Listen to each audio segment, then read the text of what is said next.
Today's show was brought to you by Big O Tires of Prescott, the team you trust. By historic Hassayampa Inn, downtown Prescott.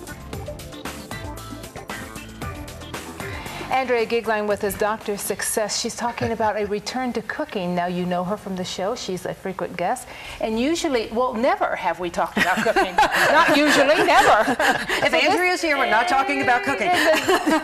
We are deviating from the norm right now. Yeah. The book is by Eric Repair. Yes. And before we get into how this happened, yes, you have an excerpt you would like to quote from the book. I would. It's a way of justifying how could a person whose entire life is devoted to personal development and how to allow people's spirits to come alive, all of a sudden show up on a segment and say, oh, let's review and talk about a return to cooking. And I have a very unique characteristic when I go through books. One of the things I do is actually read the smallest of the footnotes, and on almost the very last page of this book, I can explain why I have this book here today, and it says this. It sounds odd, but during our journey, we all felt the divine protection of spirits, angels, and maybe simply the great architect of the universe. How can we pay homage to them?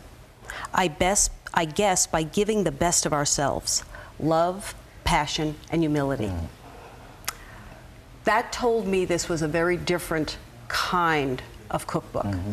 And why I wanted to bring it today is that so much of the work that we talk about and the characteristics of writing and doing meditation and things that you need to do in order to get your spirit alive so that the best you comes forward, we keep thinking is some esoteric or religious or this or that.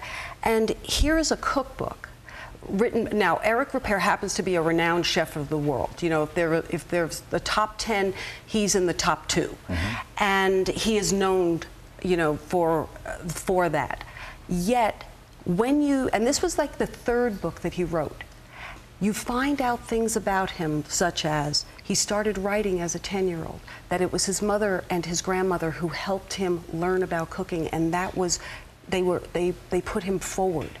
That you can do something that you love so much, and he actually started writing this book because he had gotten too far away from, when you become the chef, of the world. Yes, it's like becoming the CEO in my realm, where, you know, all of a sudden you are no longer doing the things that allowed you to create the business you love so much. And you become divorced from who you really are. Yes. So he set out on an adventure with a magnificent artist whose first name is Valentino, photographer friends, and they combined those two things, and then another chef, and they went from place to place, different regions of our country, and they took the best of the bounty, and they actually got back to cooking. And another reason why I loved it, you know, for my continuing Prescott connection, the way I knew about your show was because Tom Farley, when he was our chef at the hotel here, what he did was come home with great pride one day and say, Andrea, I want to show you the cooking segment I just did on AM Arizona. And being able to have that kind of an impact where, you know, your work may not look like it's having that kind of an impact, but someone's pride in their work when they go back to where they are begins to show through. And you've said many times on this program, Andrea, that we should all sit down and write as often as we can. Yeah, there are certain imperatives in human development. One of them is finding silence in your life somehow, but silence can be in gardening. Meditation can be you walking and just being more conscientious of when your mind is saying lots of things. Writing is the best schools of development. Start children out writing in kindergarten, where they start to tell their story of their life, what happened at this moment, by writing down. That's what this young man, now I think he's a man in his mid-40s, that's what Eric got at a very young age. That's unique, okay?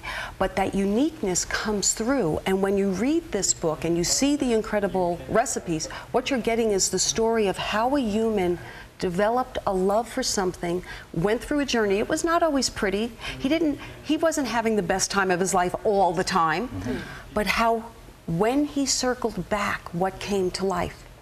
And it's the same exact things we teach in positive psychology or any other grounded human development process.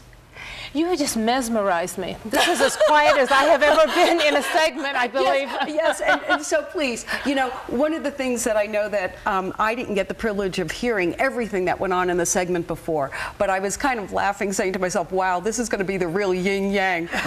Every mistake you can make and how it gets you in a bad place, and now how something natural to you comes through. Well, let's stay with the good stuff, okay, right? Andrew's going to stay with us. Okay. But first, we're going to let you know that you want to stay tuned. You do want to stay tuned right after AM Arizona for True Hollywood Stories. Tanya, today featuring JonBenet Ramsey. So stay tuned for that at 11 a.m. right here on AZTV.